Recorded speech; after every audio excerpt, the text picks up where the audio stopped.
키보드 원어로 보는 쉽고 생생한 창세기 13번째 강의를 시작하겠습니다. 기근 앞에서라는 제목으로 먼저 말씀을 시작합니다. 우리의 내면을, 우리의 내면을 자세히 들여다보면은 요 글자 한번 읽어 보실 수 있겠습니까? 라아버입니다. 라아버, 기근입니다. 기근.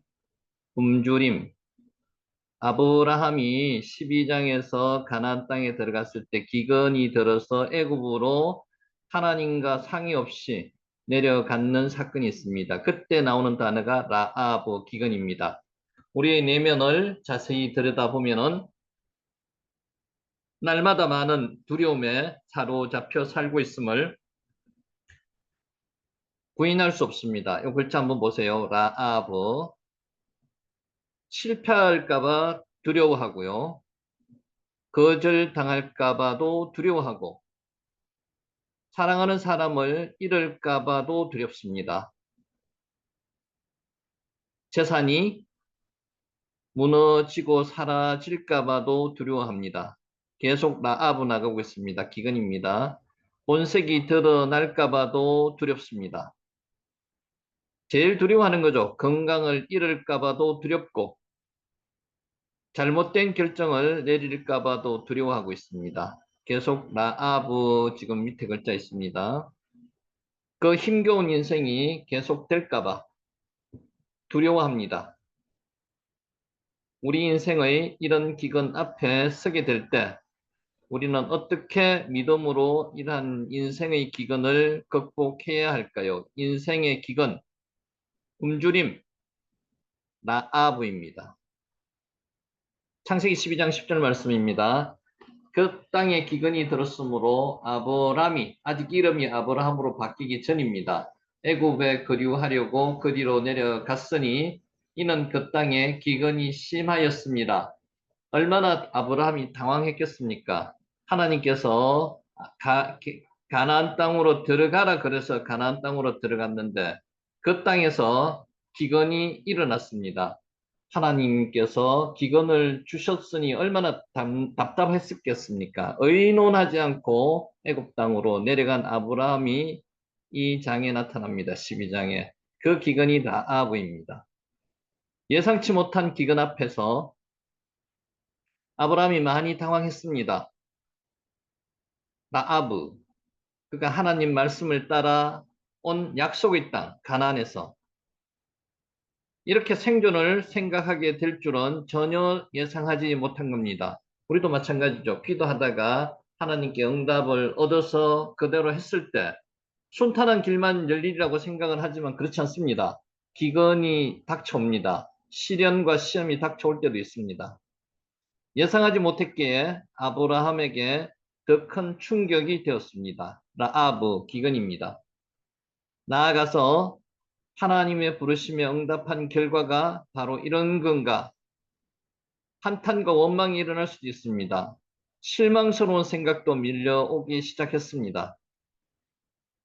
이런 생각들이 얽히고 설켜서 아브라함의 마음에 불안과 두려움이 엄습했을 것입니다. 라아브 기근이 닥쳤습니다. 두려움에 사로잡히면 믿음이 약해집니다. 여러분, 두려움에 사로잡히면은 하나님의 생각이 안 납니다. 내 혼자 어떻게 해결할 수 있는 그런 방법을 자꾸 찾아보게 됩니다. 기근이 믿음을 약하게 합니다. 믿음이 약해지면은 그 두려운 상황을 하나님께 의탁하지 않고 하나님께 기도하지 않고 상의하지 않고 인간의 능력으로 해결하고자 하는 속성이 있습니다. 자기 스스로 그 두려운 상황을 통제하려고 합니다. 그러기에 아브라함은 이때는 아브람이죠. 자기 스스로 살아갈 길을 준비하려고 몸부림을 쳤고 거친 결과로 애굽으로 내려가게 되었습니다. 두려움의 포로가 된 사람은요. 공통된 특징이 있습니다. 그때부터 그 사람은 자기만 생각합니다. 남이 보이지 않습니다. 하나님도 생각하지 않습니다. 자기만. 이때 아브라함에게 있어서 하나님의 약속은, 하나님을 향한 믿음은 온데간데 없이 사라져 버리고 말았습니다. 그는 하나님을 떠나서 자기 스스로 안전한 지대를 만들고자 했습니다. 몸부림쳤습니다. 개인적으로 해결하고자 했습니다. 그러나 그럴수록 그에게 찾아오는 것은 더 큰 올무가 기다리고 있었던 것입니다. 사랑하는 여러분, 어떻게 해야지 우리 인생의 기근 앞에서 라아브, 두려움이 밀려올 때마다 그 두려움을 이길 수 있을까? 여러분 한번 생각해 보시기 바랍니다. 어떻게 해야 될까요? 두려움이 밀려올 때마다 이렇게 고백해야 됩니다. 한번 따라해 보세요. 하나님, 날 좀 도와주세요. 날 좀 붙들어 주세요. 여러분, 이러한 고백은 하나님 앞에서 가장 연약한 말이 아니라 가장 용기 있는 말입니다. 하나님 앞에서 완전하려고 노력하는 말입니다. 여러분, 이런 고백을 하시길 바랍니다. 라아브, 어디에서요? 기근 앞에서. 이런 고백을 한 뒤에 정말로 두려움을 이기기를 원하신다면 하나님을 알기에 힘써야 합니다. 오늘처럼 하나님의 말씀을 알기에 힘써야 합니다. 무덥지만은 이런 자리에 찾아오셔야 합니다. 우리 영혼이 오직 예수님 안에 거할 때 안전하게 되는 줄 믿습니다. 우리가 하나님을 알아갈 때 우리 영혼은 예수님 안에 거하게 되는 것이고 예수님 안에 거할 때 안전하게 되는 줄을 믿습니다. 라아브, 기근이 찾아왔습니다. 예수님 안에 거하라는 말씀입니다. 말씀 안에 있으라는 말입니다. 그 은혜를 붙들고 세상 속으로 나아갈 수 있는 저와 여러분이 되시기를 예수님의 이름으로 축복합니다. 아멘. 자, 서두 말씀을 마치고 이제 지난주 했는 것 간단하게라도 복습하고 넘어가겠습니다. 창세기 2장 1절. 천지와 만물이 다 이루어지니라. 천지는 우리가 잘 아는 단어입니다. 하샤마임 웨하 아레츠. 하늘과 땅, 그 하늘들, 그리고 그 땅, 그거 두 개만 이야기하는 게 아니고 히브리 용법으로는 이것 중간에 있는 모든 것을 다 포함하는 겁니다. 하늘과 땅은 물론 그 사이에 있는 모든 것을 다 지칭하는 것이 천지, 하샤마임 웨하 아레츠입니다. 같은 의미의 말이 반복되는 겁니다. 만물이 웨콜 체바암, 웨콜은 모든 것, 단 하나 예외도 없이 모든 것을 콜이라고 합니다. 그리고 차바는 요거 복수형이 써 있는데 군중이나 군대를 나타내는 뜻이기도 하고요. 또 천체를 나타내는 뜻이기도 합니다. 이것도 모든 천체물 다를 이야기하는 겁니다. 그래서 천지와 만물은 같은 의미가 두 번 반복된다. 그래서 히브리 문법 문학적으로 두 번 반복되는 것은 강조를 한다고 말씀드렸습니다. 천지와 만물, 모든 것이 다 이루어지니라 이런 뜻입니다. 차바, 군대, 천체를 말한다고 좀 전에 말씀을 드렸고요. 다 이루어지니라. 와의 쿨루, 칼라가 다 이루다. 준공하다, 성취하다. 테텔레스타이, 예수님께서 마지막 십자가에 돌아가시면서 하신 말씀이 다 이루었다. 같은 뜻입니다. 본문에서는 어떤 일을 하다가 중단하거나 미흡한 상태로 머무는 것이 아니라 완전히 성취하는 것을 이르는 말입니다. 이루다, 칼라의 뜻이 들어가 칼라의 단어가 들어있는 게 와예쿨루, 그리고 다 이루었다, 그리고 그것들이 이루었다 이런 뜻입니다. 본문은 하나님께서 계획하신 것에 조금도 모자람이 없이 완전 무결하게 천지 창조를 완성하셨다는 사실을 선언하고 계시는 겁니다. 칼라, 이 단어 주의해서 한번 보시기 바랍니다. 칼라, 다 이루다. 여기 이루다는 뜻입니다. 칼라. 2절. 하나님이 그가 하시던 일을 일곱째 날에 마치시니 그가 하시던 모든 일을 그치고 스탑하시고 일곱째 날에 안식하시니라. 샤밧 하셨다는 겁니다. 본문을 직역하면 이렇습니다. 일곱째 날 안에 스탑하셨다는 겁니다. 하나님의 천지 창조 사역이 완성된 시점이 6일에 완성되지 않았고요. 샤밧 한 시점까지 7일에 완성이 되었다는 것을 나타냅니다. 7일에 하나님의 천지 창조 사역이 완성되었다. 요음은 낮을 이야기하기도 하고요. 낮을 이야기하기도 합니다. 낮, 밤낮, 낮. 자, 쉐비 이 일곱 번째라는 뜻이고요. 그가 하시던 모든 일을 요게 지극함이 이렇습니다. 그가 지으셨던 아싸가 쓰였습니다. 그가 지으셨던 그의 모든 일로부터 스탑하셨다는 겁니다. 그가 하시던 모든 일을 스탑하셨다는 겁니다. 단 하나의 빠짐도 없는 전체 모든 것을 아까 미콜이라 그랬죠. 그래서 모든 것을 스탑하셨다는 겁니다. 이후에 생겨난 안식일 규례 역시 7일 안식일은 다른 날들과 온전히 구별되는 겁니다. 이것은 안식의 이유를 나타내는 게 아니고요. 안식의 성격이 다른 하루를, 분리되는 다른 하루를 나타내는 겁니다. 아무 일도, 인간인 스스로 유익을 위해서는 아무 일도 하지 않고 오직 하나님을 위해서 거룩한 일만 수행하도록 분리된 날이 무슨 날일까요? 안식일, 샤밧입니다. 샤밧. 멜라카, 부여된 일. 글자가 좀 많지만은 요거는 뭐 외우시기보다는 귀에 좀 익혀 놓으시기 바랍니다. 멜라카, 안식하시니라. 샤밧, 중요한 단어입니다. 샤밧, 와이 슈포트. 여기에 샤밧 안에 들어가 있습니다. 그러자 그분은 안식하셨다.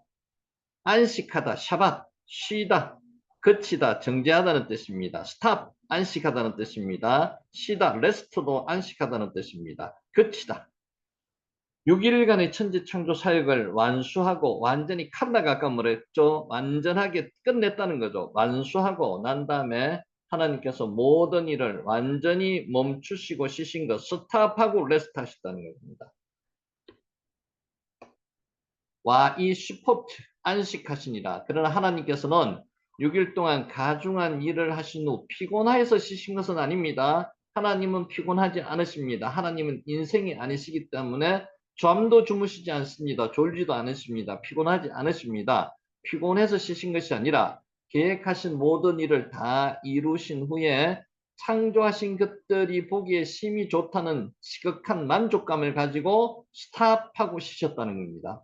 하나님께서 취하신 이러한 창조 7일의 안식을 근거로 해서 후에 10계명에서 제4계명의 안식일, The Shabbat Day 규례가 공식적으로 입법화되었습니다. 이 규례는 오늘날에 이르기까지 주일, The Lord's Day의 규례로 더욱 심화되어서 하나님의 자녀된 성도들에게 계속 지켜지고 있는 것입니다. 샤밧, 샤밧. 요 단어 중요합니다. 샤밧. 요 짝대기는 요 둘 다가 아 발음이라 그랬습니다. 샤밧, 샤밧. 샤바트 해도 상관없는데 샤밧을 밑으로 끌어붙이는 게 나을 것 같습니다. 샤밧, 안식일. 중지하다, 쉬다, 안식하다.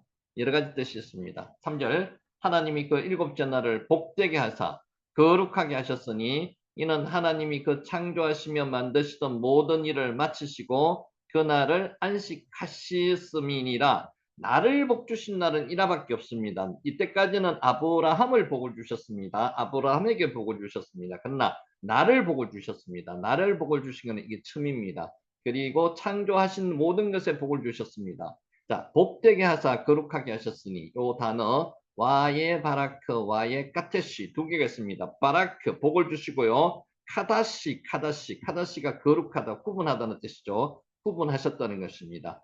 하나님께서는 일곱째 날을 복 주시고 바라크 더불어 거룩하게 하셨습니다. 거룩하다가 카다시 우리 몇 번 했습니다. 이 단어는 잊지 마시기 바랍니다. 성경에서 거룩이란 흠과 티가 없이 깨끗하며 다른 부정한 것과 완전히 구별되는, 구분하는 것입니다. 순결하게 하나님께 드리기에 합당한 게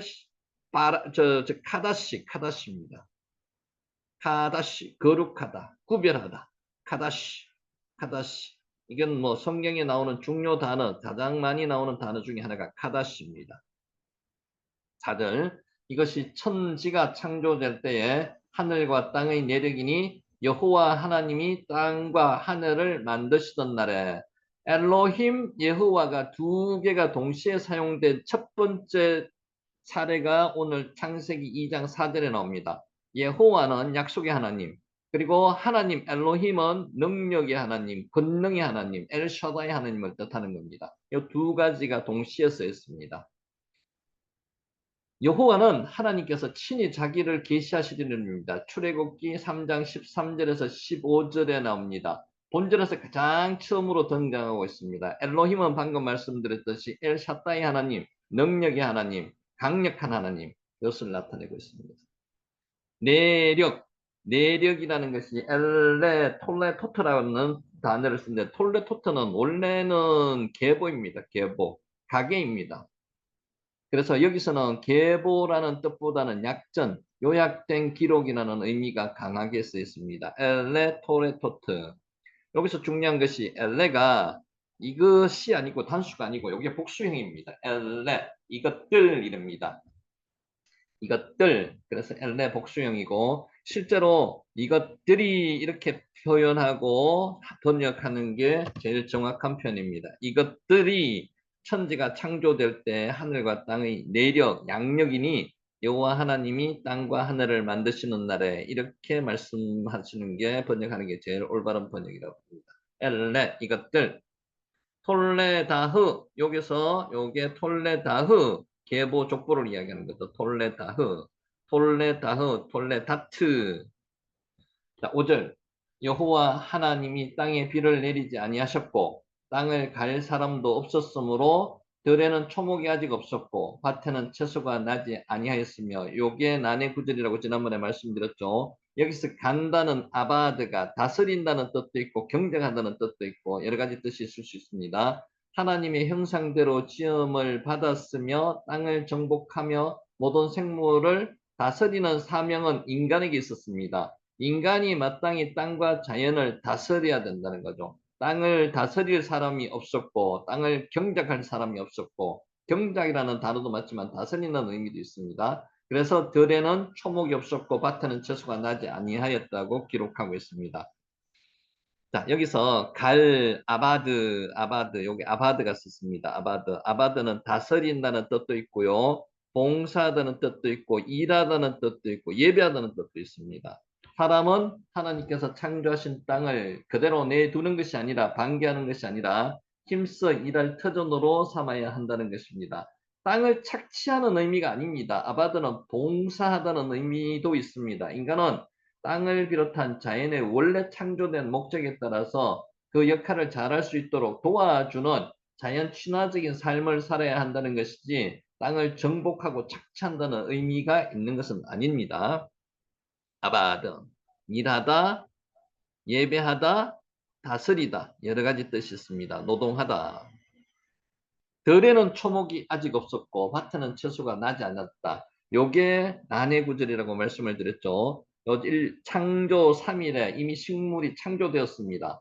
그럼에도 불구하고 6일에 창조된 인간 창조 직전에 들에는 초목이 없었다고 이야기하고요. 밭에는 채소가 나지 아니하였다고 하는 것이 일장의 내용과 모순되는 것처럼 보이는데 한글상에는 모순되는 것처럼 보입니다. 그런데 여기서 중요한 게 뭔가 하면은 덜하고 바치는 이 단어가 우리가 일장에서는 아르츠 뭐죠? 땅이 없었다는 겁니다. 땅에. 여기서 덜과 밭은 여기는 아르츠가 아니고 사데입니다. 사데. 우리가 농사 짓는 인간이 가꾸는 장소를 이야기하는 거죠. 그래서 덜과 밭에는 초목도 없고 채소가 없었는 거고 그냥 일반 땅에는 요 초목도 있고 채소도 있고 열매 맺는 과일 나무도 있고 다 있었다는 겁니다. 요새 그래서 요게 난해 구절이라고 말씀을 드렸습니다. 시아흐 초목입니다. 초목, 감목. 에쉐, 에세버, 에츠페리 지난번에 말씀을 드렸죠. 요 시아어는 다른 단어로 쓰이는데 초목, 감목을 이야기하는 겁니다. 그래서 지금 다시 한번 정리를 합니다. 난해 구절이라고 다시 표시를 했고요. 밭과 덜은 여기서는 사대라는 원어가 쓰여 있습니다. 밭이고 덜이고 인간이 경작하는 지역을 이야기하는 거고요. 땅은 그냥 창조된 땅, 우리가 말하는 에레츠, 지구에 있는 묻이 드러나는 그 묻을 이야기하는 거죠. 에레츠. 에레츠에는 땅에는 초목도 있고 여러 가지 과일나무도 있고 다 있었지만 밭과 덜에는 그게 없었다는 겁니다. 이거 난해 구절입니다. 잘 구분하시기 바랍니다. 그래서 원어 성경으로 보셔야지만이 이게 정확한 뜻을 구분할 수가 있습니다. 메모해 놓으시고요. 6절. 안개만 땅에서 올라와 온 지면을 적셨더라. 안개만 올라왔다는 겁니다. 지난주에 여러분 했는 단어 기억하시는 게 있습니까? 올라 기억하십니까? 올라가 번져라 그랬고요. 그 올라에서 나온 게 알라, 연기가 피어 올라가는 거죠. 그게 알라라 그랬습니다. 그러니까 올라가다는 뜻이 알라입니다. 안개만 올라와, 야, 알레가 거기서 나왔는 거죠. 왜? 에드야, 알레. 에드가 안개거든요. 그리고 안개가 올라오고 있었다. 여기 직역한 겁니다. 올라와, 야, 알레는 피어오르다 의미를 가지는 알라. 아까 방금 말씀드렸죠. 알라가 올라에서, 올라 번제에서 나왔는 겁니다. 미완료형으로 사용돼서 쉴 새 없이 계속 안개가 피어올라간다는 그 모습을 그림처럼 지금 잘 묘사하고 있는 겁니다. 에드. 한번 해보세요. 에드. 안개입니다. 안개. 이때는 비가 오지 않았습니다. 비가 오지 않더라도 안개가 무럭무럭 올라가면서 그 안개가 다시 내려오고 왔다 갔다 하면서 그게 수증기가 되고 수분을 그만큼 공급했다는 겁니다. 올라가다, 알라. 요거는 이제 올라에서 번제에서 파생된 단어라고 말씀을 드렸죠. 알라, 올라가다. 요런 거는 구분하셔야 됩니다. 이제 6절 안개만 땅에서 올라와 온 지면을 적셨더라. 여기서 중요한 단어가 샤카입니다. 샤카. 샤카는 적시다는 겁니다. 적시다. 물이 흠뻑 적셔진 상태. 물을 대다는 뜻입니다. 마시우다, 윤택하다는 뜻도 샤카입니다. 그래서 에덴 동산은 샤카 동산이라고 합니다. 물이 완전히 물동산이라고 이야기하는 거죠. 물이 완전히 적셔진 동산. 물이 그만큼 많으니까 식물이 잘 자란다는 거죠. 본문에서 이 단어는 이미 동작이 끝났음을 보여주는 완료형으로 되어 있습니다. 이러한 표시 역시 조금도 부족함이 없는 상태, 물이 완전하게 적셔진 상태, 그게 에덴 동산이라는 거죠. 당시 시점까지 비는 오지 않았습니다. 안개만 있었습니다. 3일에 창조된 식물이 유지될 수 있었던 것은 이러한 땅을 적시는 샤카죠. 풍부한 안개 때문이라고 말씀을 드렸습니다. 이러한 사실에서 하나님께서 창조를 해놓으시고 그냥 밀어놓으신 게 아니고 모든 것을 섭리하여서 관리하시고 다 운행되게 만드신다는 부분을 다시 한 번 더 나타내 주고 있습니다. 이게 지난주까지 했고요. 오늘은 여기서부터 시작합니다. 이 동사 샤카 한번 눈여겨보시죠. 샤카. 에덴 동산 생각하세요. 에덴 동산은 샤카 동산이다. 샤카는 물로 적시진 동산이다. 물이 흠뻑 적신 상태. 적시다가 샤카입니다. 샤카 동산. 자, 여기부터 오늘 시작합니다. 하나님이 인간을 창조하셨습니다. 중요한 내용입니다. 인간을 창조하셨습니다. 여호와 하나님이 여기도 예호와 엘로힘 두 개가 다 동시에 써 있죠. 여호와 하나님이 땅의 흙으로 사람을 지으시고 생기를 그 코에 불어넣으시니 사람이 생명이 된지라. 여러분 요 7절 보실 때 잘 보셔야 될게요. 원어가 이렇게 한글처럼 이렇게 단순하게 이렇게 쓰여진 게 아닙니다. 조금 복잡하지만 정확한 내용으로 쓰여 있습니다. 자, 흙으로 동물을 만드셨습니다. 하나님께서 직접 빚어 만드시지 않았습니다. 말씀으로 명령하여서 땅에서 나오라고 해가지고 동물이 창조되었습니다. 사람은 그렇지 않습니다. 사람은 흙으로 만드는데 그 흙의 종류가 다릅니다. 한글로는 둘 다 흙입니다. 근데 흙의 종류가 다르다는 거죠. 그걸 열심히 한번 보시고 분별하시기 바랍니다. 흙으로 요 흙이 아파르민 하 아다마 한번 해보세요. 아파르민 하 아다마 하 아다마 아다마가 흙이죠. 하 아다마 그 흙이 어떤 흙일까요? 동물을 만들었던 그 흙을 이야기하는 거죠. 하 아다마 민 하 아다마 아파르가 뭔가 하면요. 아파르가 먼지입니다. 먼지. 요거 직역하면 이렇습니다. 그 땅으로부터 그 티끌로 만들어졌다는 겁니다. 먼지로 만들어졌다는 겁니다. 동물은 뭘로 만들어졌다고요? 동물은 순수하게 흙으로 만들어졌습니다. 인간은 흙 중에서도 아파르, 먼지로 만들어졌다는 겁니다. 어떻습니까? 먼지는 미미합니다. 먼지는 아주 적은 겁니다. 그래서 먼지로 만들어졌다는 것은 인간은 자기가 내세울 게 하나도 우리 인간은 내세울 게 없다는 겁니다. 동물보다도 더 만들어진 재료는 연약한 걸로 만들어졌다는 겁니다. 그래서 인간은 하나님 없으면 절대로 살 수 없는 존재라는 것을 만드는 재료로 지금 우리한테 말씀을 하시고 계신 겁니다. 땅, 아다마입니다. 아다마. 하아다마가 어떤 아다마라고 그랬죠? 어떤 흙요? 동물을 만들었던 그 재료의 흙 중에서도 그 흙이 아니고요. 아파르, 그 흙 중에 아파르로 만들어졌다는 겁니다. 먼지로 티끌로 만들어졌다는 겁니다. 땅은 지난번에 불다라는 의미 제가 한번 말씀을 드렸습니다. 아담에서 유래하여 흙이 붉은 것을 반영하는 표현이 아다마, 땅은 아다마, 불다는 뜻도 있었습니다. 여기서 아다마에서 아담이 나온 겁니다. 자, 본문에서 드러나는 바와 같이 이러한 흙으로 인간이 만들어졌으므로 곧 이어서 설명할 인간도 동일 어원에서 유래한 아담으로 표기되었습니다. 흙에서 만들어졌기 때문에 아다마에서 아담이 나온 겁니다. 아다마는 흙, 아담은 사람 이름, 고유명사가 될 수도 있고요. 한 사람 한 사람 고유명사가 될 수도 있고 아담, 그리고 아담은 인류 전체를 말하는 사람 이런 뜻으로 될 수도 있습니다. 자, 여기 원문 번역을 이렇게 하면 더 정확하다고 제가 다시 한번 써놨습니다.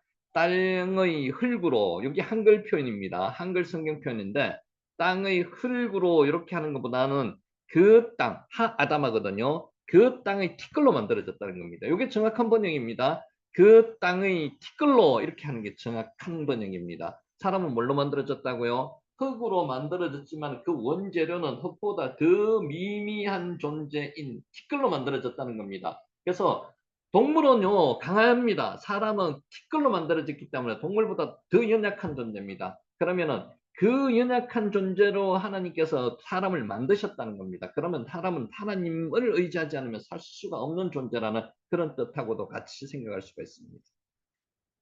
아파르민 하아담마입니다. 여기 참 하다가 빠졌네요. 하아담마. 아파르민 그 흙입니다. 그 흙. 하아담마.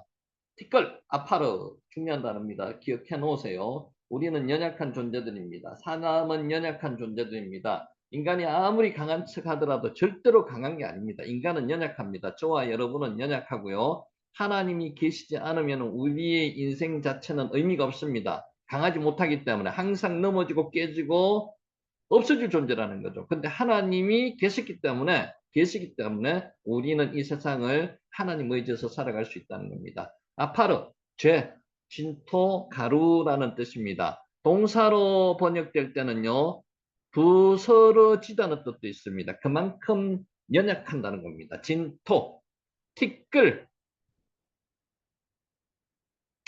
티끌로 인간이 만들어졌다는 것은 원래 인간의 육체는 부서지기가 쉬운 보잘것없는 것이었음을 보여주는 겁니다. 거기에 비해서 동물은 뭘로 만들어졌다고요? 흙으로 만들어졌습니다. 인간이 동물보다는 강합니다.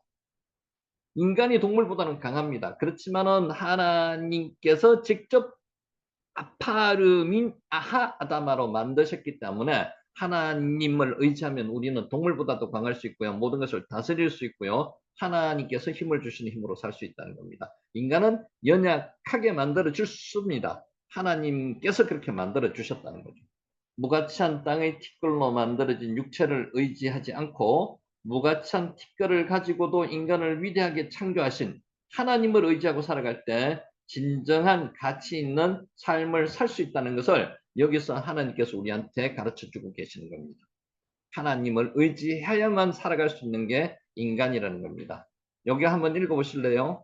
아다마, 여기 흙이라는 뜻입니다. 인간은 하아다마, 그 흙의 아파르민 하아다마로 만들어졌다고 말씀드렸죠. 무슨 뜻이라고요? 그 흙의 먼지로 만들어졌다는 거죠. 그게 정확한 번역입니다. 그렇게 번역하는 게 맞습니다. 그래서 두리뭉실하게 번역 흙으로 하는 것보다는 흙으로는 동물도 흙으로 만들어졌습니다. 그렇게 해가지고는 정확한 번역이 되지 않습니다. 물론 번역하시는 분도 생각을 해가 의역을 해 놓으셨겠지만은 뜻이 있습니다. 근데 정확한 번역이 그렇게 하시면은 이해하기도 쉬우시고요. 더 은혜로울 수 있습니다. 흙, 아다마 한번 해보세요. 흙은 불타는 뜻도 있다고 말씀을 드렸죠. 흙, 여기 뭐라고요? 아파르입니다. 아파르. 티끌, 먼지. 인간은 먼지로 만들어졌습니다. 티끌로 만들어졌습니다. 아파르민, 뭐뭐로부터 출발하는 거죠. 뭐뭐로부터. 아파르민 하아다마. 한번 머릿속에 기억해 주시면 좋을 것 같아요. 나중에 그 기도하실 때도 이런 내용을 한번 쓰셔도 좋을 것 같습니다. 아파르민 하아다마. 아파르, 먼지. 하나님이 여호와 하나님이 땅의 흙으로 이 종려죠. 땅의 흙으로가 아파르민 하아다마 그 땅의 먼지로 이렇게 정확하게 번역하는 겁니다. 사람을 지으시고 생기를 그 코에 불어넣으시니 사람이 생명이 된지라. 여기 또 조금 의역을 했습니다. 한번 보시겠습니다. 사람 아담이란 히브리어에서는 성경에 아주 많이 나오는 겁니다. 560회 정도 나옵니다. 이 단어는 본질에서와 같이 사람이란 뜻도 있습니다. 맨. 식구들이야 계속 반복되는 것과 같이 아담이란 특정한 사람의 이름, 고유명사이기도 합니다. 그래서 사람 전체를 나타내는 일반 명사이기도 하고요. 아담이라는 한 사람을 나타내는 고유명사이기도 합니다. 아담, 이게 어디서 나왔다고요? 아다마에서 나왔습니다.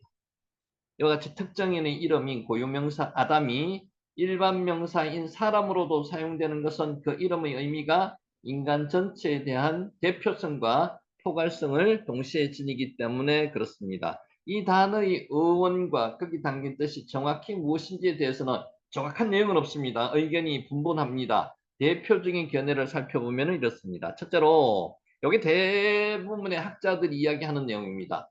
앞부분에서 설명했듯이 아담이 흙을 의미하는 아다마에서 유래하였다는 주장입니다. 하나님이 흙으로 사람을 지으셨다는 봄절의 기록과 일맥상통합니다. 보편적으로 받아들이는 견해입니다. 아까 정확하게는 뭐라 그랬죠? 아다마보다는 아파르민 아다마. 여기 정확한 내용입니다. 둘째, 만들다는 뜻, 짓다는 뜻, make, build 뜻이 있는 아수르 아다무에서 유래하였다는 내용입니다. 이거는 뭐 그냥 흘려 들으시면 됩니다. 아담이란 뜻은 인간이 지음을 받은 존재, 피조물임을 강조하는 만들다, 짓다는 뜻에서 나왔다는 주장입니다. 그냥 참고로 하시기 바랍니다. 셋째, 히브리어 첫 번째 단어인 알렙, 알렙이 첫 번째 단어이죠. 황소, 또 물 또는 세계의 끝을 상징한다고 되는 바다, 맴, 요 알렙과 맴, 요 사이, 두 글자 사이에는 중심을 의미하는 달렛이 있습니다. 달렛, 문을 의미하는 거죠. 달렛이 사용되어서 처음과 끝의 의미하는 모든 피조 세상의 중심에 뭐가 있다고요? 인간이 위치하고 있다고 주장하는 겁니다. 이것도 하나의 학설입니다. 참고로 아시면 됩니다. 넷째, 왜 이렇게 말씀드리는가 하면 이런 내용도 기초적으로 한번 알아놓으셔야 된다는 거죠. 하나님을 의미하는 엘로힘, 여기 엘로힘에 알렙이 들어가죠. 알렙과 짐승을 뭐라 그랬습니까? 베헤마, 큰 짐승을 베헤마라 그랬습니다. 베헤마의 맴 사이에 존재가 인간임을 보여준다는 주장입니다. 재밌습니다. 신과 하나님과 짐승의 중간이 사람이라는 거죠.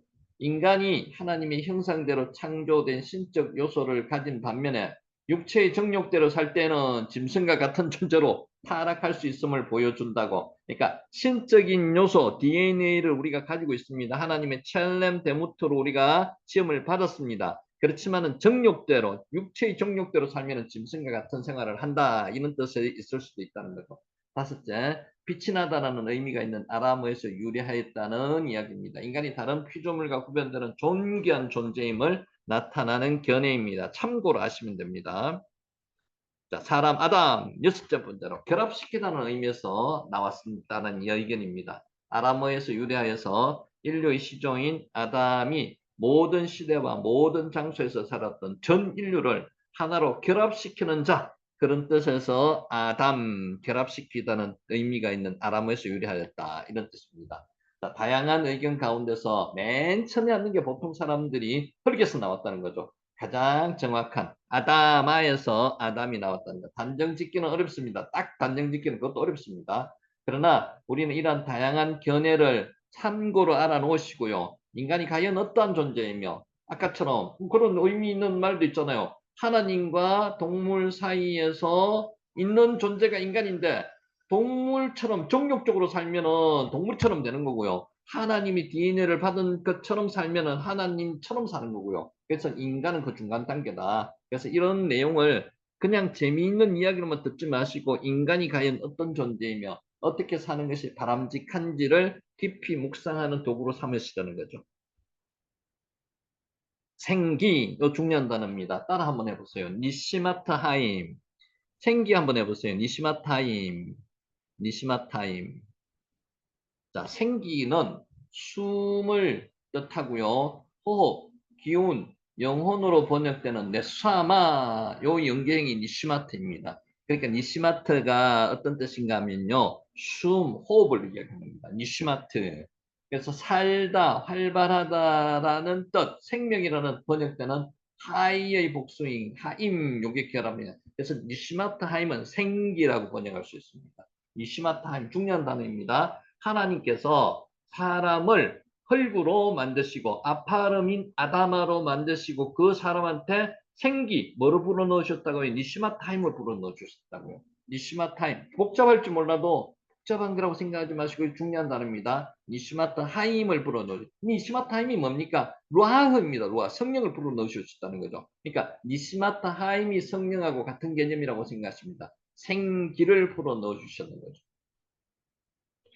자, 본문을 직역하면 이렇습니다. 생명들의 기운, 생기가, 생명들의 기운, 요거를 줄여가지고 생기라고 이야기할 수 있습니다. 여러분, 지난번에도 말씀을 드렸지만은, 모든 원어 성경을 가지고 유대의 히브리어로 된 것을 각 나라 말로 번역을 한 게 번역본들입니다. 그러니까 번역본들은 100% 원문과 정확하게 맞을 수가 없습니다. 의역이 들어간 부분이 상당히 많습니다. 그 부분이 잘못됐다, 틀렸다고 이야기하기보다는요, 그 나라 말로 그 나라 국민이 가장 쉽게 알 수 있도록 번역을 해놓은 겁니다. 그래서 완벽한 번역본은 아무것도 없습니다. 그래서 원어 성경을 보는 이유는 좀 더 하나님의 말씀에 가까이 가기 위해서 하나님의 마음의, 하나님의 뜻이 무엇인지를 알기 위해서 다가가는 겁니다. 그래서 우리 한글 성경으로 번역해 넣는 게 잘못됐다는 것보다는요, 원어로서 볼 때 그 성경에 약간의 어떤 의역을 해놨는 부분을 정확하게 한번 파악해 보자는 그런 뜻에서 지금 이 공부를 하고 있는 겁니다. 자, 본문 직역하면 이렇습니다. 생명들의 기운, 요거는 생기라고 하는 게 괜찮을 것 같습니다. 생명을 갖게 하고 생명력 있는 활동을 가능케 한 생명력이라고 이해할 수도 있습니다. 니시마 타임이 뭐라고요? 생기, 생명력을 불어넣어 주셨다는 거죠. 생기를 인간에게 불어넣으신 분이 누구라고요? 하나님이십니다. 하나님. 천지를 창조하신 하나님이 인간을 아파르민 아다마 티끌로 만드시고 그 인간에게 생기, 니시마 타임을 불어넣어 주셨다고요. 인간이 생명의 주인이 보통 사람들이 흔히 오해하듯이 자기 자신이 아니고요. 부모가 아니고요. 하나님이심을 명백하게 보여주는 구절이 이 구절입니다. 7절입니다. 하나님께서는 생명을 주신 분이십니다. 다시 생명을 취해 가시는 절대 주권자가 하나님이시라는 겁니다. 꼭 명심하셔야 됩니다. 그 생명의 날들은 하나님의 영광을 추구하는 것으로 채워야 될 줄 믿습니다. 여러분, 여러분에게 자식을 주셨으면 그 생명은 누구의 생명이라고요? 하나님의 생명입니다. 여러분이 자식을 만든 게 아닙니다. 자식은 부모가 만든 게 아니에요. 하나님이 주권자이십니다. 하나님이 주인 되시는 거죠. 관리할 수 있고 아까 라아처럼 아바드처럼 다스리고 관리하는 능력을 주셨지만은 그것을 주셨지 우리에게 하나님의 그 우리 소유를 주신 건 절대로 아니라는 거죠. 하나님이 주인이시라는 겁니다. 요거 한번 읽어보세요. 니 샤맛 네샤마 네샤마 네샤마 여기 에 앞에 오면 에 발음이죠. 에 발음 네샤마 네샤마 네샤마 한번 읽어보세요. 네샤마가 뭐라 그랬죠? 호흡. 여기서 니시마트가 나오는 겁니다. 네샤마. 요거에 뭐죠? 하이 생명 살아있는 이런 뜻입니다. 그래서 니시마트 하임이 생기라고 번역하는 거죠.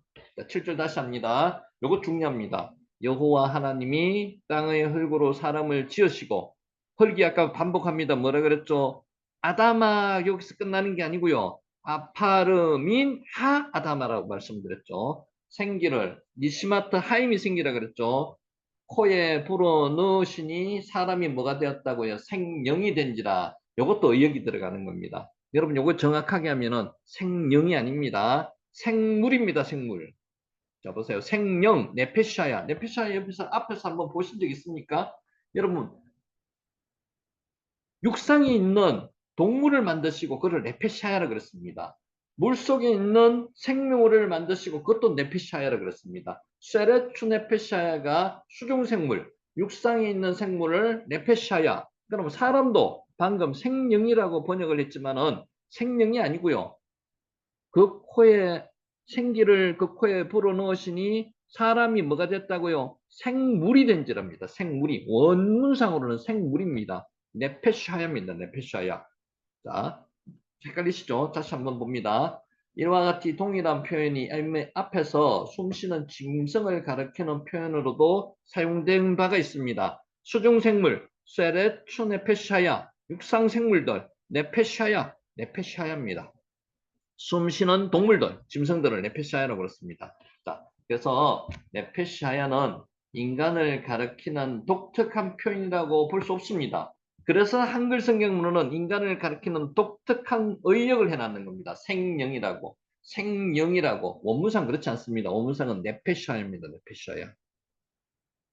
한글 성경은 이 단어를 일반 짐승을 가리킬 때 쓰는 생물, 요거 영어로 말하면 living creature입니다. 생물이 living creature죠. 번역한 반면에 사람을 가리킬 때만큼은 생명, living soul이라고 번역했습니다. 이게 의역이라는 거죠. 원문은 네페샤야입니다. 원문은 영어로 말하면 living creature로 되어 있습니다. 그런데 여기서 생명이라고 했는 것은 사람은 생기가 들어가는 생물이라는 겁니다. 그래서 원문을 번역 정확하게 하려면요. 앞에다가 갈로를 해가지고 생기, 니시마트 하임이 들어간 네페시 하야라고 그렇게 기록하면 맞습니다. 원어로 기록하면 이게 생명이 아니고 생물이라는 거죠. 여러분 이해하시겠죠? 무슨 말씀인지 몇 번 강조했습니다.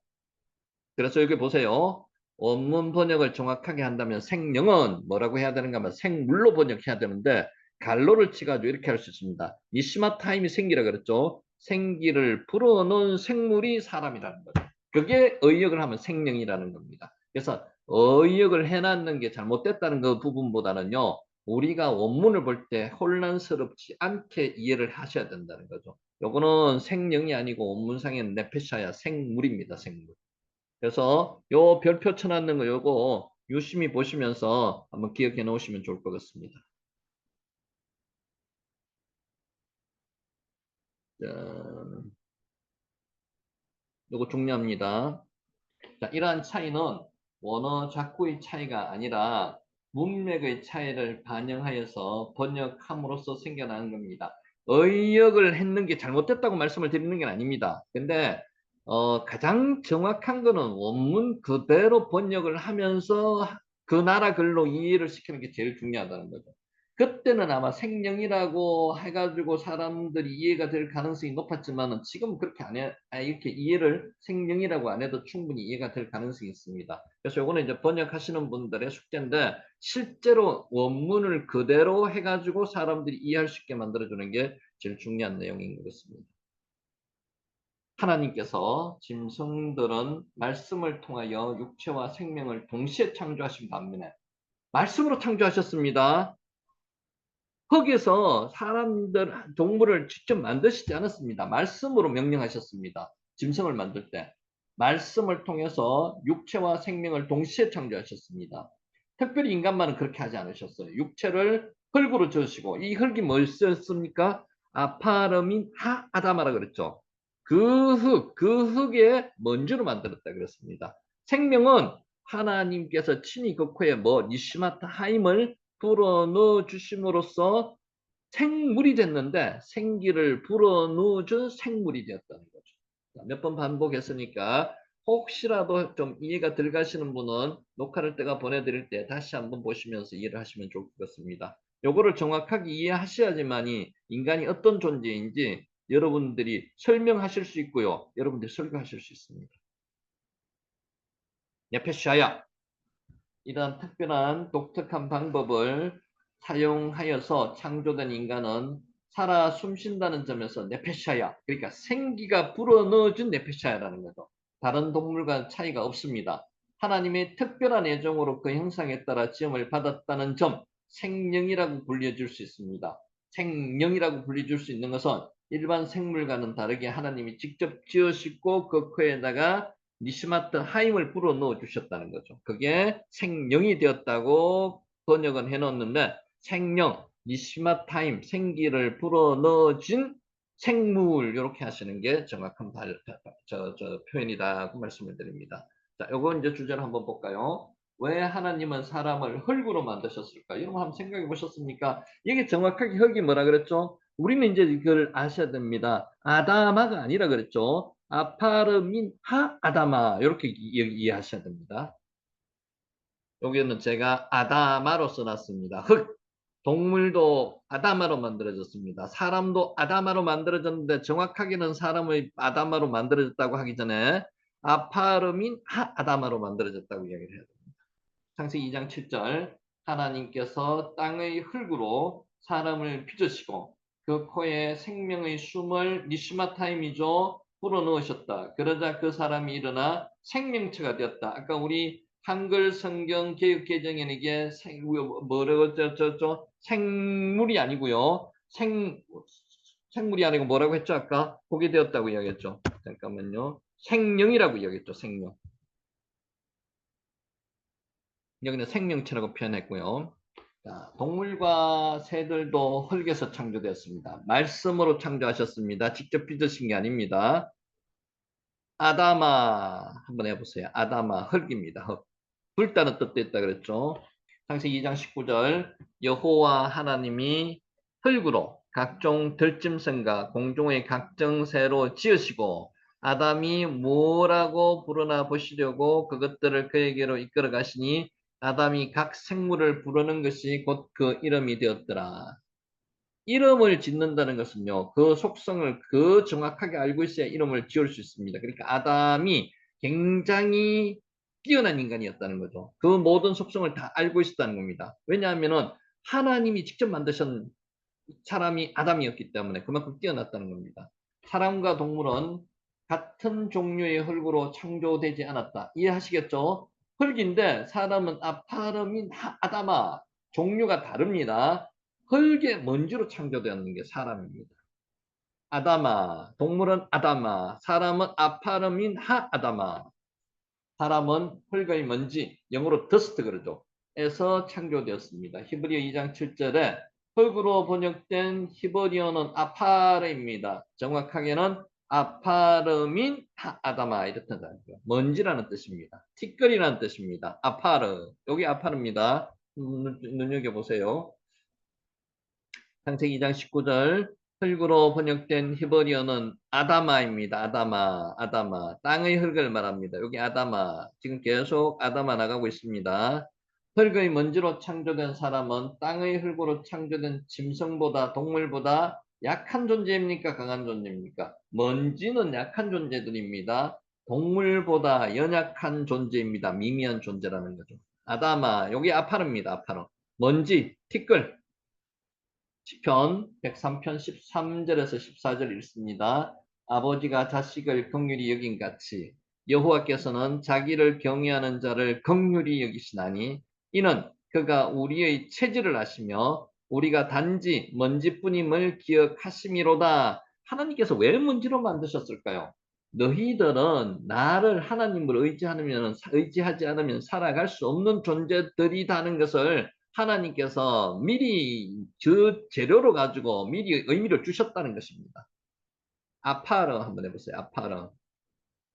동물보다도 더 연약한 흙의 먼지와 같은 존재인 사람에게는 누가 필요해요? 하나님이 필요합니다. 하나님이. 근데 지금 하나님을 배척하고 우리가 조금 잘 살게 되었다고 하나님 없이 사는 사람이 엄청 많습니다. 여러분, 부자가 왜 하늘나라 가기가 그만큼 힘들겠습니까? 돈이면 다 해결된다고 생각합니다. 절대로 그렇지 않습니다. 돈으로 해결할 수 없는 게 많습니다. 그래서 부자가 하늘나라 들어가기 어렵다는 겁니다. 하나님이 없으면 살아갈 수 없는 존재가 인간들입니다. 근데 점점 사회가 발달할수록 인간이 교만해집니다. 하나님 없이 내 혼자 살아갈 수 있다는 그런 생각이 많아질수록 하나님을 배척하고 하나님을 떠납니다. 그걸 누가 넣어주는 생각이라고요? 마귀가 넣어주는 생각. 아파르입니다. 아파르. 그래서 창세기가 그만큼 중요하다는 거죠. 창세기가 어떤 하나님이 뭐 천지를 창조하셨다는 그 의미보다는요. 어떻게 하나님이 천지를 창조하셨고 무슨 의미로 이렇게 창조하셨는지 인간을 왜 이렇게 창조하셨는지 그 내용을 구체적으로 한번 보면서 인간이 하나님이 꼭 필요하다. 우리는 하나님이 꼭 필요하다는 것을 의미를 나타내는 겁니다. 하나님은 사람의 코에 생명의 숨, 뭐라 그랬죠? 니시마트 하임, 하나님의 숨을 불어넣어 줬습니다. Breath of God. 니시마트 하임을 목에 표시하는 겁니다. 니시마트 여기서부터 이쪽 오른쪽에서 왼쪽으로 니시마트 하임. 생기, 생명의 숨 이런 뜻입니다. 하나님의 숨결은 하나님의 영, 성령, 뭐라고요? 루아랑 같은 개념이라고 보시면 됩니다. 루아가 성령이라는 거죠. 하나님의 숨, 하나님의 호흡, 루아흐, 성령, 니시마트 하임 같은 의미라고 보시면 됩니다. 니시마트 하임 따라 한번 해보세요. 니시마트 하임 하나님은 흙의 먼지와 같은 존재인 사람이 하나님의 숨결로 하나님의 영으로 살기를 원하신다. 하나님이 사람 안에 계셔서 사람과 함께 하시며 사람을 도우신다. 성령 하나님이 내 안에 계셔서 내 안에서 나와 같이 숨을 쉬고 계신다는 거죠. 그 하나님이 내 안에 계신 그 하나님이 우리 안에 계셔서 사람과 함께 하시며 사람을 도우시기를 원하시는 겁니다. 근데 중요한 게 있습니다. 우리 안에 계시는 것은 맞는데 그 하나님이 내가 역사하게 만들어 주셔야 된다. 하나님을 믿고 하나님을 알고 하나님을 따르고 기도하고 말씀대로 살아야지만 그 하나님이 역사하시는 거지 안 그러면 역사 안 하신다는 거죠. 니시마 타임 한번 해보세요. 니시마 타임. 고린도전서 3장 16절 세 번역으로 읽습니다. 여러분은 하나님의 성전이며 하나님의 성령이 여러분 안에 거하신다는 것을 알지 못하십니까? 여러분 반드시 기억해야 됩니다. 우리 몸이 하나님의 성전입니다. 하나님이 내 안에 계시기 때문에 우리 몸이 하나님의 성전입니다. 하나님의 성령이 우리 안에 계시는 겁니다. 그래서 하나님의 성령을 슬프게 하거나 불편하게 해서는 안 된다는 겁니다. 니시마 타임. 생기 한번 해보세요. 생기. 여기 루아와 같은 개념이라고 보시면 됩니다. 우리 안에 계시는 하나님의 영, 니시마 타임, 루아는 흙의 먼지, 아파르민 하아다마와 같은 연약한 우리를 어떻게 도우시고 계십니까? 로마서 8장 26절, 28절 메시지 성경으로 읽습니다. 기다리다가 지치는 순간에 하나님의 영이 바로 우리 곁에서 우리 안에서 우리를 도우십니다. 어떻게 또 무엇을 기도해야 할지 몰라도 괜찮습니다. 하나님의 성령이 우리를 인도해 주십니다. 그분이 우리 안에서 우리를 위해서 기도하십니다. 그분이 성령님이십니다. 니시마트 하임으로 들어오신 성령님, 루아 성령님이 우리 안에 계신다는 거죠. 니시마트 하임. 로마서 8장 26절 28절 메시지 성경으로 읽습니다. 그래서 우리는 하나님을 사랑하는 우리 삶 속에 일어나는 모든 일이 결국에는 선한 것을 이루는 데 쓰인다는 확신을 갖고 살 수가 있다는 겁니다. 아멘. 니시마 타임. 자, 여기서 중요한 거 여기 단어가 지금 두 개 겹쳐가 나오는 게 몇 개 됐습니다. 요 니시마 타임 생기 아까 또 아파르민 아다마 땅의 그 땅의 흙, 그 두 가지 꼭 기억하시기 바랍니다. 자, 이제 4절에서 7절까지 정리하도록 하겠습니다. 앞에 나오는 단어를 기억하면서 보시기 바랍니다. 인간은 하나님의 특별한 관심과 사랑의 대상입니다. 창조 때부터 그랬습니다. 4절에서 6절을 보면은 인간이 출현하기 이전의 지구 모습이 소개되고 있습니다. 인간이 출현하기 전의 지구는 초목이나 채소가 나지 않았다고 쌀에 안 났다 그랬죠. 밭과 들에는 없다고 했습니다. 안개만이 땅에 올라와서 지면을 적셨습니다. 올라가다가 뭐라고 했죠? 알라 그랬죠. 알라. 참으로 인간이 출현하기 전의 지구는 혼돈, 삭막한 곳이었습니다. 그런데 하나님은 인간을 만드시기 직전에 이러한 지구에 새로운 질서를 부여하시고 인간이 아무런 삶의 문제가 없이 삶을 영위할 수 있도록 모든 여건을 조성하셨습니다. 누구를 위해서? 인간을 살게 하기 위해서. 인간이 하나님의 특별한 관심과 사랑의 대상임을 보여주고 있는 구절입니다. 이처럼 인간이 하나님의 특별한 관심과 사랑의 대상이라는 사실은 인간 창조 기사에서 더욱 분명하게 나타납니다. 우리가 지금 방금 살펴봤는 게 정리합니다. 7절 방금 봤습니다. 하나님께서 인간을 창조하실 때 사용하는 재료와 방법. 재료가 뭐였다고요? 아파르민 하아다마 그 땅의 흙으로 만드셨고요. 먼지로 만들었다는 거죠. 그 땅의 먼지. 하나님께서는 흙으로 사람을 지으셨습니다. 그 코에 생기를 불어넣으심으로써 인간을 창조하셨습니다. 아파르로 만드셨고요. 그에서 아파르로 만드신 반면에 생기를 또 집어넣으셨습니다. 하나님께서 인간 창조의 재료와 방법에 대한 기술은 다른 피조물을 창조하실 때와는 전혀 다른 방법이었습니다. 하나님께서 여타의 피조물과는 달리 인간 창조에 각고한 당신의 각별한 노력과 관심을 쏟아 부으셨음을 나타내 보여주고 계십니다. 그만큼 인간을 존귀한 존재로 창조하셨다는 겁니다. 그래서 자기 하나밖에 없는 독생자 아들을 십자가에 내어 죽이시면서까지 우리를 구원해 주셨다는 겁니다. 여러분과 저는 그만큼 존귀한 존재라는 겁니다. 이거 한번 읽어보실래요? 니시마타하임, 니시마타임. 생기라고 그랬죠. 하나님은 인간의 특별한 관심과 사랑의 대상입니다. 인간은 하나님의 특별한 관심과 사랑의 대상입니다. 26절, 27절에서 우리가 미리 봤습니다. 인간이 삼위 하나님, 성부, 성자, 성령 하나님의 논의를 거쳐서 우리가라는 표현이 있죠.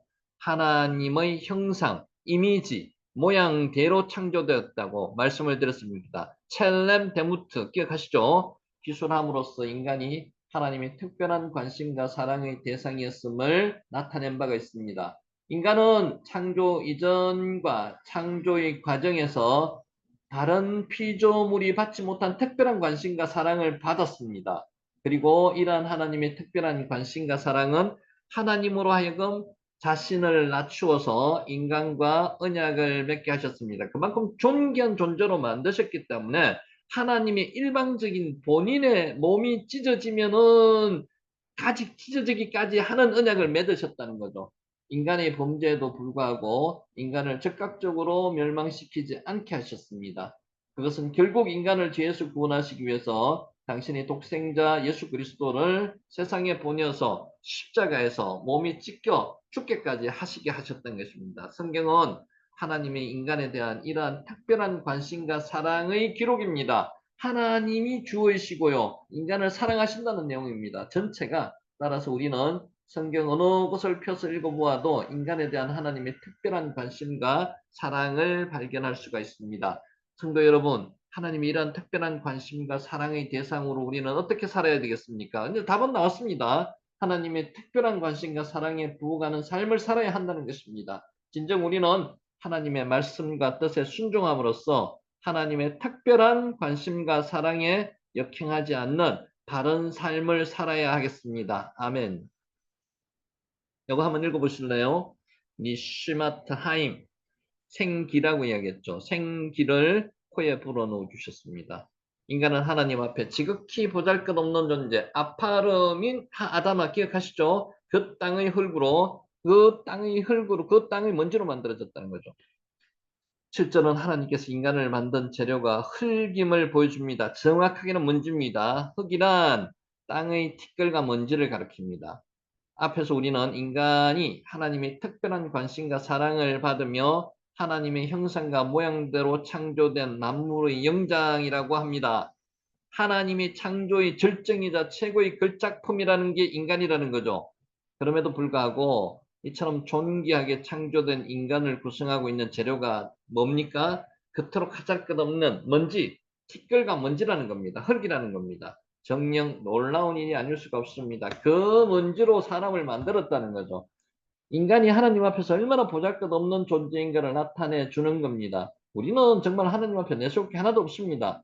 인간은 비록 하나님의 창조물 가운데 최고 걸작품이지만 근본은 금이나 은이나 보석이나 다이아몬드 이런 건 아닙니다. 지극히 하찮은 땅의 티끌로 만들어졌다는 겁니다. 먼지에 불과하다는 겁니다. 우리는 중요한 교훈 한 가지를 얻습니다. 인간은 자신의 근원이 지극히 하찮은 존재에 불과하다는 사실을 철저히 깨달아야만 합니다. 오늘 우리 깨달아야만 합니다. 그래서 창조주 하나님께 절대적으로 매달릴 수밖에 없는 존재라는 거죠. 창조주 하나님과 다른 사람 앞에서 겸손해야 한다는 겁니다. 손을 들고 나가야 되는 존재들입니다. 만일 사람이 이러한 자신이 부끄럽고 자랑할 수 없는 근본됨을 망각하고 자신이 보잘것없는 능력, 부와 권세를 믿고 교만해 한다면 하나님 보시기에 그처럼 어리석고 불쌍한 일도 없을 것입니다. 우리 누가복음 12장에 나오는 부자 비유 알죠? 풍년이 들어서 창고를 있는 창고를 헐고 새 창고를 지어가지고 먹고 마시고 즐기고자 하지만은 그 밤에 하나님께서 그 생명을 데려가시면은 그게 무슨 의미가 있냐는 거죠. 우리는 그런 존재들이라는 거죠. 그러므로 우리 성도들은 자신의 보잘것없는 근본을 깨달아서 하나님과 사람 앞에서 결코 교만하면 안 됩니다. 교만하고 자만하고 오만하고 거만하면 안 된다는 거죠. 항상 겸손한 자세를 가지는 저와 여러분이 되시기를 예수님의 이름으로 축원합니다. 아멘. 니시마타 아파르민 하아다마입니다. 한번 해보세요. 아파르민 하아다마. 귀 땅의 그 흙의 먼지로 만들었다는 거죠. 그 흙의 먼지로. 인간은 하나님의 뜻에 전적으로 순종해야 한다는 것입니다. 7절 여호와 하나님이 흙으로 사람을 지으셨다고 했습니다. 여호와 하나님께서 토기장이와 같이 친히 흙을 빚어서 사람을 만드셨습니다. 만들다의 뜻이 몇 가지 있다 그랬죠. 바라 기억하십니까? 아사 기억하시죠? 그리고 또 하나 나오는 게 요게 뭐죠? 요게 야차르입니다. 야차르. 야차르는 토기장이가 물건을 진흙으로 그릇을 만들듯이 기술을 가지고 정교하게 만드는 게 야차르입니다. 하나님께서 인간을 야차하셨다는 거죠. 여기 기록하세요. 야차르. 우리 인간은 하나님의 손으로 지으신 거의 걸작품들입니다. 마찬가지로 이사야 선지자는 여호와여 주는 우리 아버지 신이이다. 우리는 진흙이요 주는 토기장이니 우리는 다 주의 손으로 지으신 것이라. 이사야 46장 8절 고백했습니다. 사실 결국 우리 인간이 하나님께 절대 순종해야 할 당위성을 보여준다는 것입니다. 지고 있습니다. 칠로 하나님은 우리 인생의 절대 주권자가 되시는 겁니다. 그러므로 우리는 하나님께서 우리를 어떻게 만들었든지 어떻게 사용하시든지 어떠한 환경과 형편에 처하게 하시든지 그 말과 그 뜻에 순종해야만 되는 존재들입니다. 하나님께서 인간을 흙으로 만드신 것은 토기장이가 토기를 만드는 것과 같이 당신의 뜻대로 야차르 만든다는 뜻이었죠. 사용하기 위한 것입니다. 그리할진데 누가 하나님께 나를 이렇게 만들었느냐고 하소연할 수 있습니까? 없습니다. 이렇게 사용하느냐고 항변할 수도 없습니다. 우리는 단지 우리의 처지와 형편이 어떠하든지 간에 먼지와 티끌에 불과했던 우리를 친히 빚으시고 생기를 불어넣어 주심으로써 고귀한 인간이 되게 하셨을 뿐만 아니라 또한 당신이 선하신 뜻을 이루기 위해서 우리를 사용하시는 창조주 하나님께 감사와 영광을 돌려드리고 겸손히 순종하는 것이 마땅히 우리 인간된 도리이라는 것입니다. 야차르 한번 해보세요. 야차르 만들다는 뜻입니다. 토기장이가 토기를 만드는 것을 야차르라 하듯이 하나님께서 우리 인간을 흙으로 야차르하셨습니다. 야차르 만드셨다는 거죠. 인간은 하나님 안에서만 생명과 존귀를 누릴 수 있습니다. 하나님 안에서만 생명과 존귀를 누릴 수가 있습니다. 하나님을 벗어나서는 생명과 존귀를 누릴 수가 없습니다. 여호와 하나님이 흙으로 사람을 지으시고 생기를 그 코에 불어넣으시니 사람이 생명이 되었다고 기록하고 있습니다. 생물이라고 말씀을 드렸습니다. 정확한 번역은 여기서 생기란 니시마타임 호흡을 가리킵니다. 흙으로 된 인간은 하나님이 그 코에 당신의 생명의 숨결을 불어넣으심으로써 살아 움직이는 생명체가 되었다는 겁니다. 동물과는 다릅니다. 창조하신 게 만드신 게.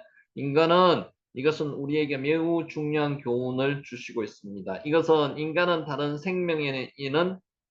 생명 있는 피조물과 달리 하나님을 떠나서는 생명을 누릴 수 없다는 것입니다. 맞습니다. 하나님을 떠나서는 우리는 생명을 누릴 수가 없습니다. 살아갈 수가 없습니다. 왜냐하면 다른 피조물들은 그 생명이 육체와 함께 땅으로부터 나온 반면 땅에서 나오라고 명령하셨습니다. 말씀으로 명령하시고 창조되었습니다. 인간의 생명은 직접 하나님으로부터 만드시고 생기를 흉으로 코에 불어넣으셔서 만드셨습니다. 따라서 우리가 하나님께서 떠나서 하나님께서 우리에게서 떠나신다면 우리 안에 하나님의 숨결, 그 생기가 없어진다면 우리는 생명 없는 한 줌의 흙으로 돌아가고 마는 것입니다. 그러한 의미에서 하나님은 인간들이 진정한 의미의 삶을 터전이라고 할 수 있습니다. 실로 하나님은 생명이 있는 것들을 창조하실 때 삶의 터전을 주셨습니다. 한번 보세요. 물고기에는 물을 주셨습니다. 짐승에게는 땅을 주셨습니다. 새들은 공중을 그들의 생명을 터전으로 주셨습니다. 사람에게는 뭘 주셨습니까? 하나님 안에서 살아가라는 하나님께서 삶의 터전을 마련해 주셨습니다. 그런데 우리 인간은 하나님을 떠나서 살면 어떻게 된다는 거죠? 삶의 존재 가치가 없어진다는 거죠. 하나님을 떠나는 것이 뭐라고요? 죄입니다. 하나님을 떠났다가 돌아오는 게 회개입니다. 그래서 우리는 하나님 안에서만 살 때 우리 인생의 의미를 느낄 수 있다는 거죠. 니시마타하임, 생기를 이야기합니다. 생기. 따라 한번 해보세요. 니시마 타임. 하나님은 당신이 품 안을 인간의 참 삶의 터전으로 주셨습니다. 하나님의 품 안이 우리의 삶의 터전입니다. 하나님을 떠나서는 우리는 살 수 없습니다. 즉, 죄 가운데 우리는 살 수 없다는 거죠. 하나님을 떠나는 게 죄라고 말씀하셨습니다.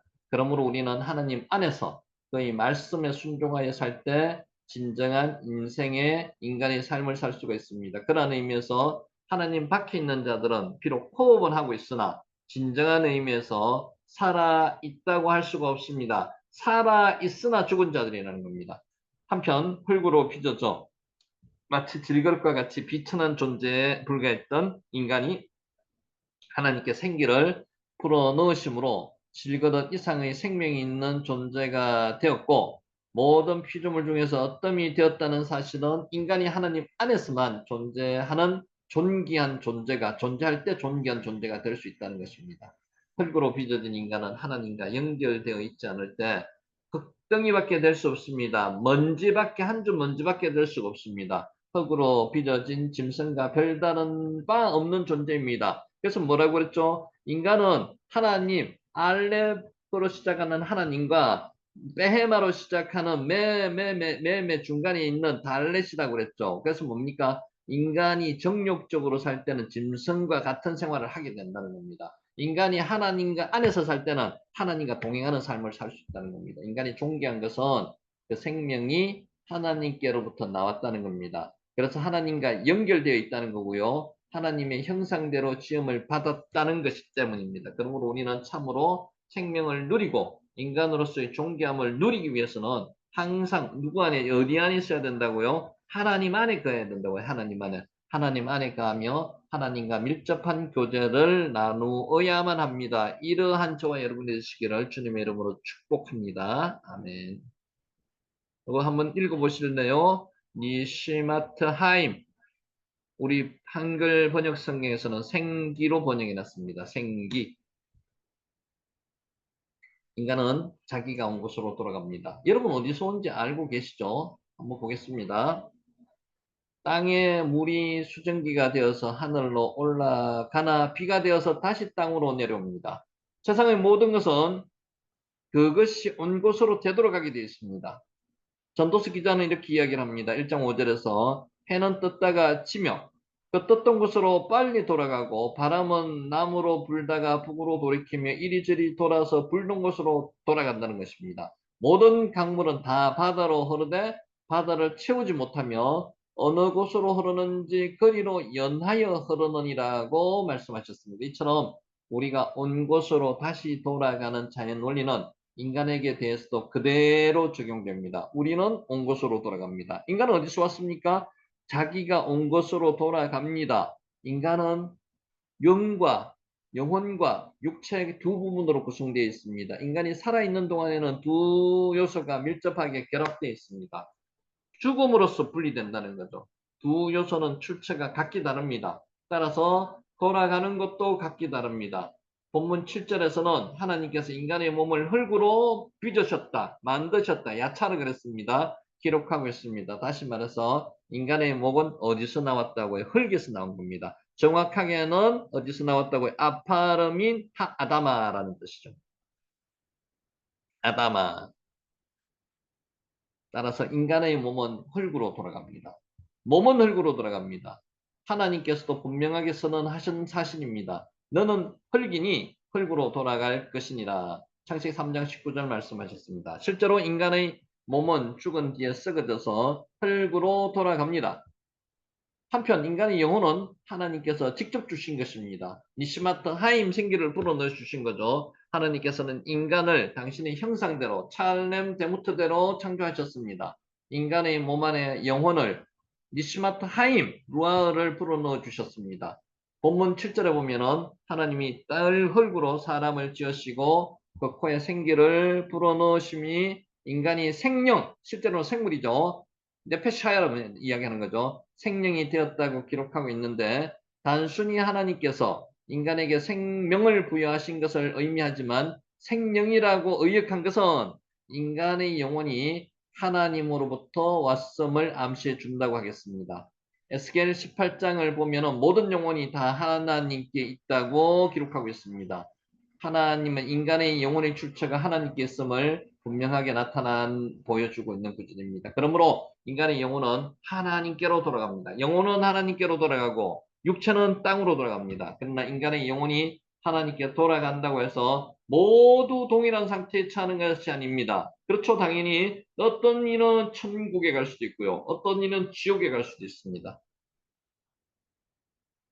인간의 모든 영혼은 하나님께 돌아가지만 세상에서의 처신에 따라서 하나님의 심판을 받고 영생이나 영벌로 따로 갈 수밖에 없습니다. 그러므로 전도서 기자는 인생들을 향해서 이렇게 말했습니다. 청년의 때에 내 창조자를 기억하라.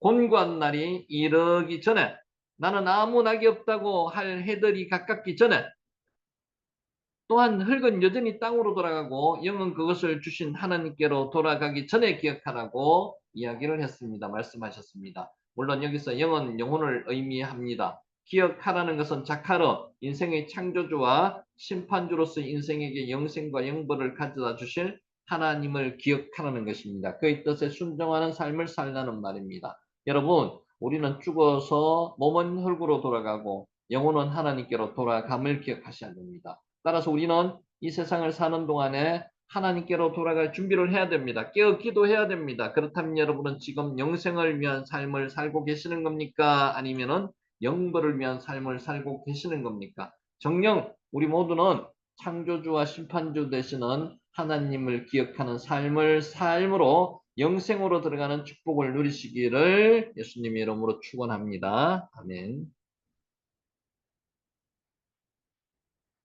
자, 하나님께서는 에덴 동산을 창설하셨습니다. 오늘은 조금만 더 할게요.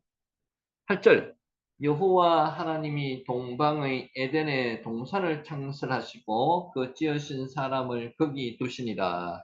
에덴의 동산을 창조하셨다는 거죠. 에덴의 동산을 이것을 원어로 보면은 깐, 빼, 에덴. 에덴 안에 깐이 정원이거든요. 동산이거든요. 깐은 울타리를 치다는 뜻입니다. 깐. 울타리를 치다. 에덴의 울타리를 쳤다는 겁니다. 깐, 울타리를 치다, 보호하다는 뜻 있는 깐안에서 유래하였습니다. 울타리가 있는 정원이라는 의미를 지닙니다. 그러니까 깐이 뭐라고요? 울타리를 친 정원. 요게 깐입니다. 깐. 이 말은 에덴이 다른 지역과는 별도로 구분되는 장소라는 뜻입니다. 하나님이 특별히 울타리를 치셔가지고 보호하시는 지역이라는 거죠. 특별한 보호의 손길이 미쳤던 곳임을 나타내 줍니다. 깐, 빼, 에덴. 울타리를 치다, 보호하다는 뜻에서 나온 깐안에서 유래해서 울타리가 있는 정원, 깐입니다. 깐. 이처럼 동산이란 용어의 뜻이 명확한 반면에 에덴의 문자적 요소는 다소 애매합니다. 우리는 보통 행복동산, 기쁨동산 이렇게 알고 있습니다. 물론 다른 틀린 말은 아니지만은 여러 가지 학설이 있습니다. 에덴은 광야, 평지를 의미하는 아카드어 에디누나 수메르어 에딘에서 유래했다고 보기도 합니다. 이는 구별된 공간이란 의미를 갖는 동산의 의미와 조화되지 않기 때문에 받아들이기는 어렵습니다. 에덴, 동산. 까는 아까 울타리 친 동산이를 이야기하는 거죠. 에덴의 동산에 깐, 에덴, 깐, 빼, 에덴. 그럼 대부분의 사람들은 히브리어 에덴이 기쁨, 우리가 잘 알고 있는 내용, 익히 알고 있는 내용, 우가리서 에덴과 관련이 있다고 봅니다. 동일한 어근을 갖는 용어가 시편 36편 8절에서 복락으로 번역되었습니다. 에덴에서 인간의 삶이 처음에는 행복했다는 점을 연관시켜 볼 때 이러한 주장은 신빙성이 있다고 봅니다. 기쁨 동산, 행복 동산, 복락 동산 이런 뜻으로 해석을 보통 하는 게 정상입니다. 뿐만 아니라 라틴어의 번역본인 벌기터 성경은 본전에 나오는 에덴 동산을 파라디슈 볼루타티스, 즉 기쁨의 낙원으로 번역했습니다. 자, 동산, 깐과 대응되는 단어인 헬라어 파라디수스, 역시 고대 페르시아어 파라데이자, 둘레에 페라, 울타리는 대자란 말의 합성어로서 울타리를 쌓은 곳, 울타리를 친 곳이라는 의미를 가집니다. 히브리어 의미와 본질적으로 동일하다고 하겠습니다. 울타리를 친 동산, 요게 깐이라는 거죠. 깐. 이처럼 하나님께서 최초 인간인 아담과 하와가 거주하는 장소를 하나님의 보호의 손길, 울타리를 쳐서 미치는 기쁨과 복락과 행복의 낙원으로 만드셨다는 사실은 하나님의 최고의 창조물인 인간에 대한 하나님의 극진한 배려를 잘 보여주시는 구절이라고 봅니다. 자, 물론 후에 인간이 범죄하고 에덴 동산에서 쫓겨남으로써 동쪽으로 쫓겨났죠. 에덴 동산에서 누렸던 기쁨, 복락, 행복은 사라지지만 인간에 대한 하나님의 지극한 관심과 사랑은 결코 소멸되지 않습니다. 에덴 동산에서 누렸던 기쁨과 복락은 하나님께서 우리 성도들을 장차 영원한 복락의 장소인 천국으로 인도하심으로써 다시 회복될 것입니다. 계시록 21장 1절에서 4절 말씀. 그러므로 우리는 잃어버린 과거의 에덴 동산에 대한 아쉬움 속에서 살 것이 아니라 이제 장차 우리에게 주어질 천국의 기쁨을 바라보며 소망의 삶을 살아가야만 하겠습니다. 요한복음 14장 2절 말씀입니다. 자, 여기까지 하고 이제 말씀을 정리하도록 하겠습니다.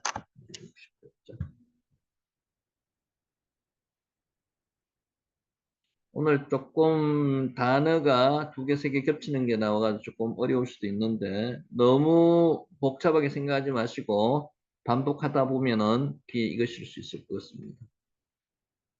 자, 오늘 요 말씀으로 마무리하겠습니다. 사람의 심령은 능히 그 병을 고칠 수 있다. 심령이, 마음이 병을 고칠 수 있다는 겁니다. 의사가 병을 고치기도 하지만 그 마음이 어떻게 쓰느냐에 따라서 병을 고칠 수 있다는 겁니다. 자, 제2차 세계대전 당시에 연합군 포로 수용소에서 군의관들이 찾아낸 새로운 질병이 있었습니다. 이상한 질병을 하나 발견했습니다. 이게 뭐라고 여러분 한번 읽어보시렵니까? 여기에 오 발음이 납니다. 오 발음이. 그러면 오 발음이 나면 뭐죠? 홀리. 여기 이 발음이죠. 홀리. 홀리라고 있습니다. 요 라메드는 앞에도 이중으로 발음이 나는 거죠. 홀리. 홀리. 홀리 한번 해보세요. 병을 이야기하는 겁니다. 병. 새로운 병을 포로 수용소에서 군의관들이 발견을 했습니다. 가시철망병입니다. 여러분 이런 병 들어보셨습니까? 가시철망병. 그냥 원인도 없이 아프기 때문에 이 병명을 이렇게 붙였습니다. 가시철망병, 홀리 병입니다. 이 병에 걸리면 극도로 우울해지고 먹어도 살이 안 찌며 결국은 온몸이 노쇠해져서 누우면 있으려는 증상을 보입니다. 무기력증에 빠진다는 거죠. 그래서 이런 병 가지는 분 많습니다. 우울증, 무기력증 비슷합니다. 당시에는 이 병의 원인을 알 수가 없었습니다. 치료하는 방법도 알 수가 없었습니다. 단지 철망 속에 갇혀 있을 때 오는 병이라고 해서 뭐라고 불렀다고요? 가시철망병이라고 불렀습니다. 가시철망병. 홀리.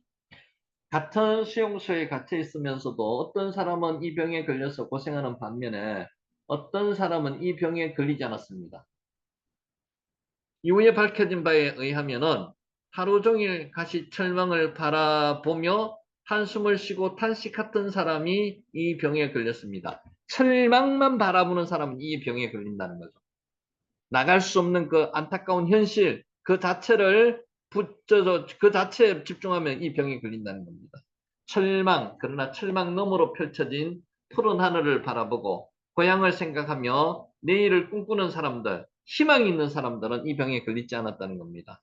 그리고 철망 밑에 피어난 작은 꽃을 보고도 기뻐하는 사람들, 감사하는 사람들은 이 병에 걸리지 않았다는 것입니다.